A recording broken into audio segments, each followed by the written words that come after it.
Salam Bapak Ibu Saudara-saudari yang dikasihi oleh Tuhan Yesus Kristus. Pada saat ini kita akan memulai ibadah kita. Namun sebelum itu saya akan mengundang kita untuk menghadap Tuhan di dalam doa. Kita berdoa.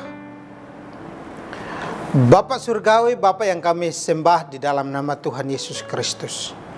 Pada saat ini kami bersyukur kepadamu oleh karena kebaikan kemurahan-Mu yang Engkau nyatakan di dalam hidup kami. Bahkan pada saat ini kami boleh berhimpun untuk memuji menyembah Engkau, bahkan akan mendengarkan akan suara-Mu. Engkau urapi kami pribadi lepas pribadi, sehingga kebenaran yang kami baca dan kami merenungkannya itu boleh menjadi bagian di dalam kehidupan kami, sehingga dalam pengiringan bersama dengan Engkau kami hidup sesuai dengan apa yang Engkau mau. Hamba yang terbatas ini Tuhan, biarlah Engkau pakai dengan kuasa-Mu, sehingga apa yang hamba sampaikan biarlah berasal daripada Tuhan, dan biarlah kebenaran yang kami baca merenungkan itu boleh menegur kami, boleh mengajar kami, boleh mendidik kami, sehingga di dalam pengiringan bersama dengan Engkau kami hidup sesuai dengan apa yang Engkau mau, dan lewat itu Engkau dimuliakan. Berfirmanlah Tuhan karena kami anak-anak-Mu siap untuk mendengar pada saat ini, dan kami mohon biarlah Roh-Mu akan mengintervensi pemberitaan ini dari awal sampai akhir dengan baik. Hanya di dalam nama Yesus Tuhan kami berdoa dan mengucap syukur. Haleluya. Amin.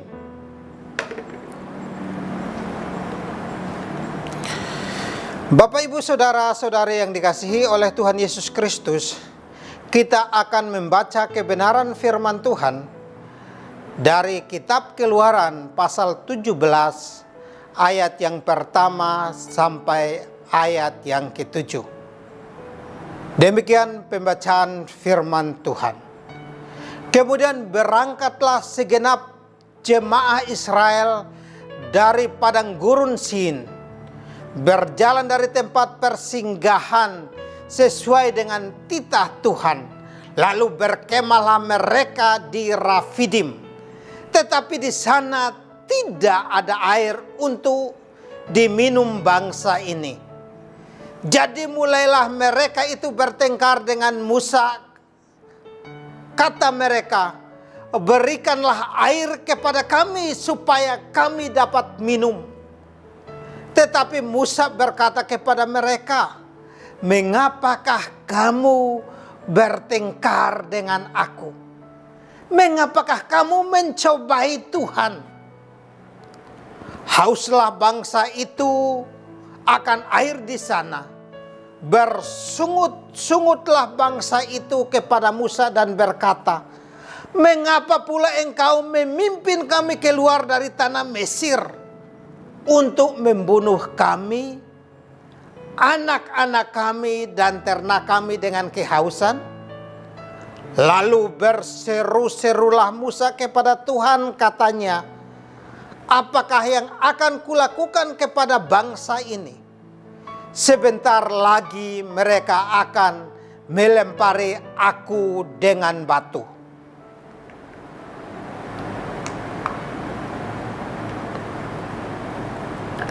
Berfirmanlah Tuhan kepada Musa, berjalanlah di depan bangsa itu, dan bawalah beserta engkau beberapa orang dari antara para tua-tua Israel.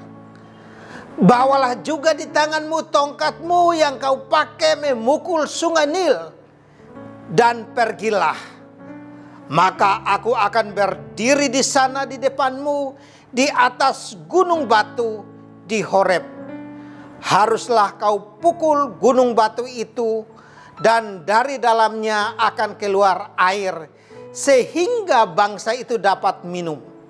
Demikianlah diperbuat Musa di depan mata tua-tua Israel. Dinamailah tempat itu Massa dan Meribah, oleh karena orang Israel telah bertengkar, dan oleh karena mereka telah mencobai Tuhan dengan mengatakan, adakah Tuhan di tengah-tengah kita atau tidak? Demikian pembacaan Demikian pembacaan firman Tuhan pada saat ini. Dan dikatakan yang berbahagia adalah kita yang merenungkan dan melakukan kebenaran itu di dalam kehidupan kita hari lepas hari. Terpujilah nama Tuhan Yesus Kristus.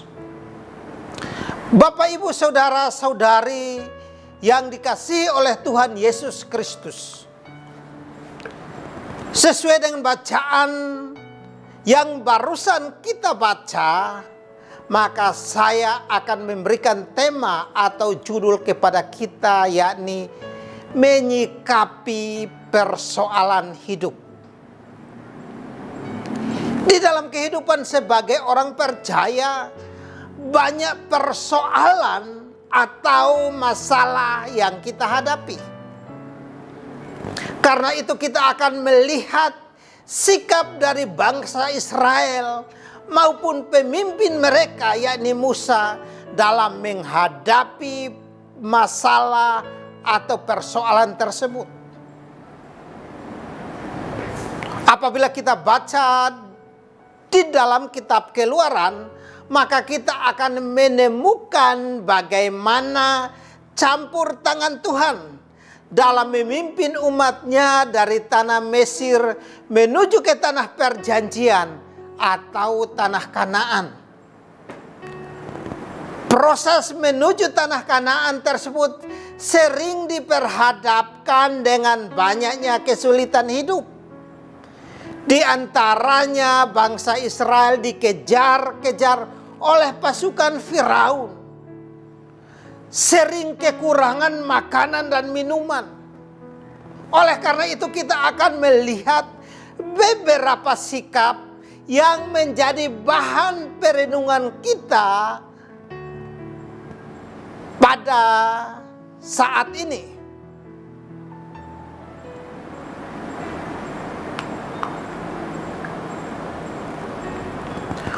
Pokok yang akan menjadi sorotan kita pada saat ini adalah Musa dan bangsa Israel. Kita akan melihat sikap dari bangsa Israel diperhadapkan dengan kesulitan hidup. Di antaranya, pertama, menggerutu atau bersungut-sungut. Sesuai dengan bacaan kita dalam ayat yang kedua sampai ayat yang ketiga, dikatakan, jadi mulailah mereka itu bertengkar dengan Musa. Kata mereka, berikanlah air kepada kami, supaya kami dapat minum. Tetapi Musa berkata kepada mereka, mengapa kamu bertengkar dengan aku? Mengapakah kamu mencobai Tuhan? Hauslah bangsa itu akan air di sana. Bersungut-sungutlah bangsa ini kepada Musa dan berkata, mengapa pula engkau memimpin kami keluar dari Mesir untuk membunuh kami dan anak-anak kami dan ternak kami dengan kehausan. Yang dilakukan oleh bangsa Israel pada saat diperhadapkan dengan kesulitan hidup adalah mereka bertengkar dengan Musa. Dan tidak hanya bertengkar, namun mereka bersungut-sungut atau mereka menggerutu.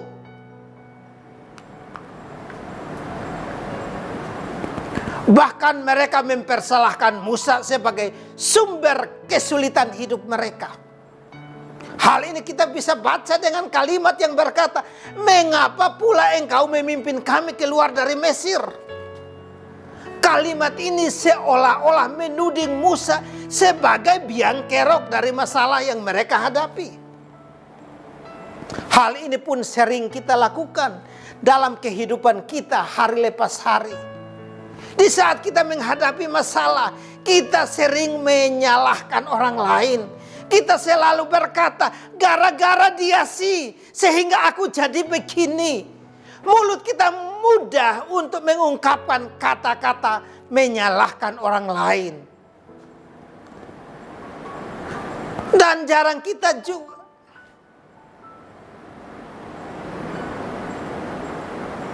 Dan jari kita juga cepat menunjuk bahwa orang itu yang membuat saya seperti ini.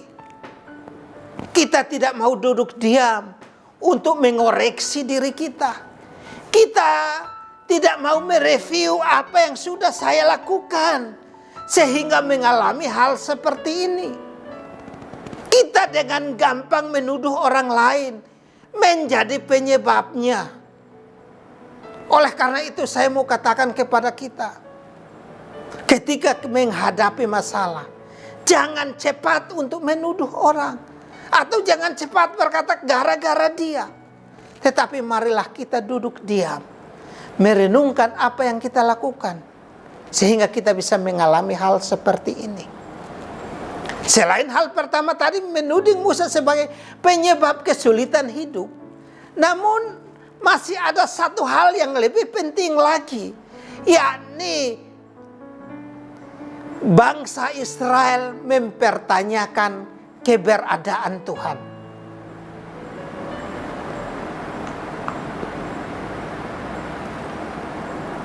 Kita dapat baca di dalam ayat 7b, yakni adakah Tuhan di tengah-tengah kita atau tidak? Bangsa ini mulai mempertanyakan keberadaan Tuhan. Mereka sudah mulai melupakan akan kebaikan Tuhan dalam kehidupan mereka. Apabila kita kembali ke pasal-pasal sebelumnya, dijelaskan bahwa ketika bangsa Israel diserang oleh pasukan Firaun, maka Tuhan menolong mereka atau Tuhan menyelamatkan mereka. Ketika mereka tidak memiliki makanan, maka Tuhan memberikan mana dari surga.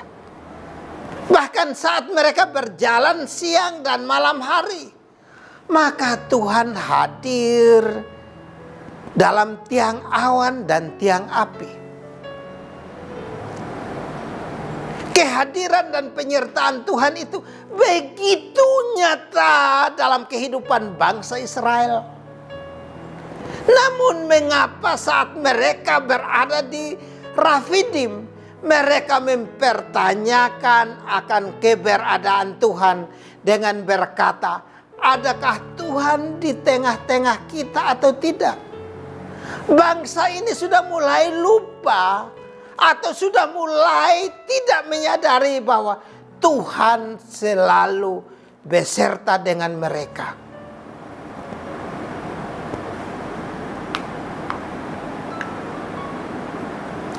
Hal ini pun bisa saja kita alami di dalam hidup kita. Ketika kita mengalami masalah, mungkin kita berpikir, masih adakah Tuhan menyertai saya? Saya mau katakan kepada kita pada saat ini, di dalam keadaan baik atau tidak baik, Tuhan tetap setia. Tuhan tetap berada di samping kita. Tuhan tetap memperhatikan keadaan yang kita alami. Oleh karena itu, kita jangan sekali-kali berkata, masih adakah Tuhan bersama-sama dengan saya? Oleh karena itu kita belajar supaya jangan sampai kita berkata seperti bangsa Israel.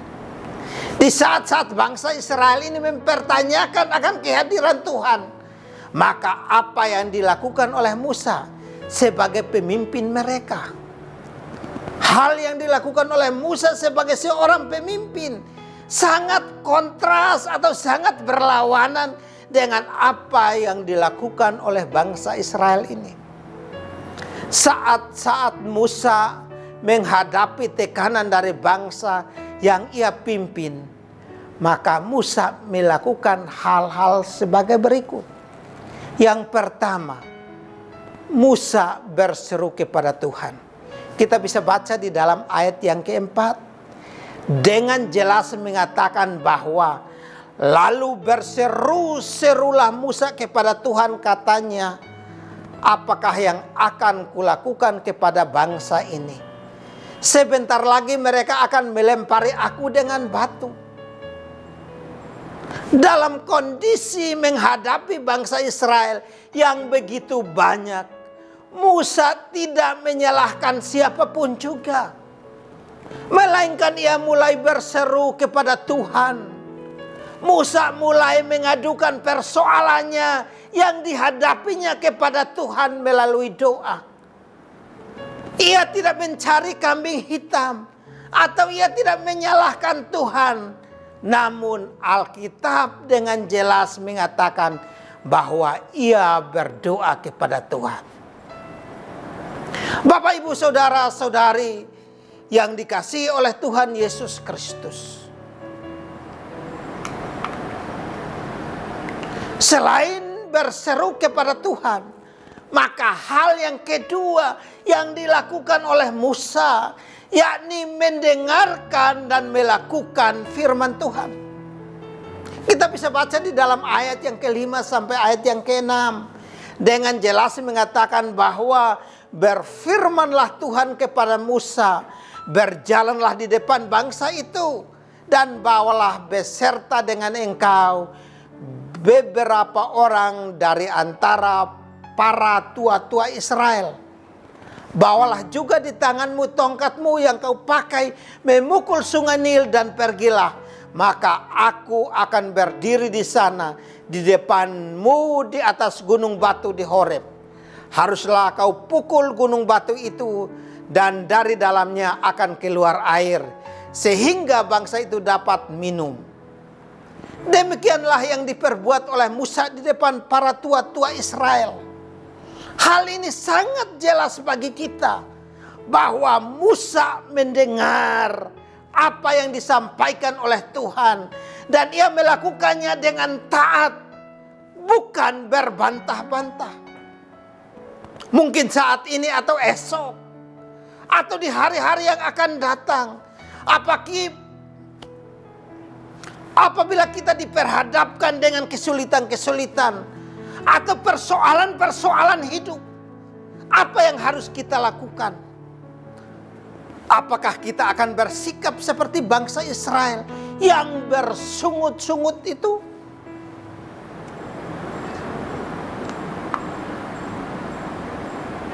Apakah kita menyalahkan orang lain atau keadaan di sekitar kita, atau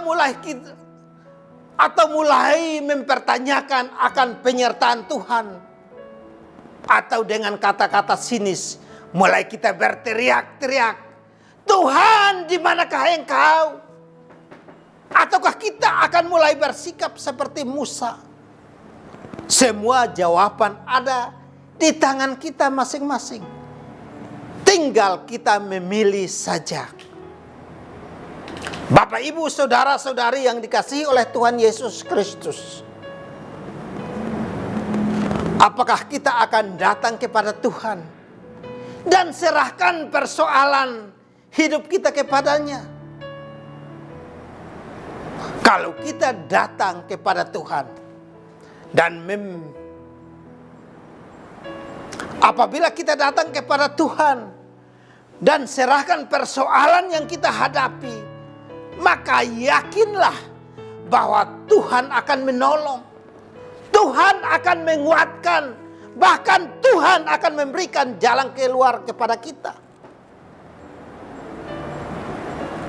Bapak, Ibu, saudara-saudari yang dikasihi oleh Tuhan Yesus Kristus, ingatlah akan apa yang dikatakan oleh Tuhan Yesus. Marilah kepadaku semua yang letih lesu dan berbeban berat, aku akan memberikan kelegaan kepadamu. Pikulah kuk yang kupasang dan belajarlah padaku, karena aku lemah lembut dan rendah hati, dan jiwamu akan mendapat ketenangan. Sebab kuk yang kupasang itu enak dan bebanku pun ringan. Ini adalah ajakan Tuhan Yesus. Ketika kita berada di dalam masalah, ketika kita berada di dalam tekanan yang berat, maka Tuhan mengundang kita untuk datang kepadanya. Karena Tuhan adalah sumber kelegaan. Tuhan yang akan memberikan jalan keluar kepada kita. Oleh karena itu, kita harus sadar akan hal ini. ketika kita menghadapi persoalan hidup, datanglah kepada Tuhan. Datang bertekuk lutut di hadapannya dan mohon belas kasihan. Karena Ia sanggup menolong kita. Ia sanggup memberikan jalan keluar kepada kita. Oleh karena itu kita harus tetap sadar akan hal ini. Kita tetap menyerahkan diri kepadanya. Kita harus tetap bersandar dan berharap. Bersandar dan berharap kepadanya. Karena pasti Ia akan berikan jalan keluar kepada kita. Bapak, Ibu, Saudara-saudari yang dikasihi oleh Tuhan. Kita belajar daripada bangsa Israel dan belajar daripada Musa. Apa yang akan kita pilih? Apakah kita akan bersikap seperti bangsa Israel? Atau bersikap seperti Musa? Pilihan ada di tangan kita. Jadi tidak ada paksaan untuk kita memilih. Kalau kita mau memilih seperti bangsa Israel, itu adalah pilihan kita. Tetapi kalau kita memilih seperti Musa, maka itu adalah pilihan yang benar-benar sesuai dengan apa yang Tuhan mau. Dan lewat itu Tuhan dimuliakan. Terpujilah nama Tuhan Yesus Kristus. Haleluya. Amin.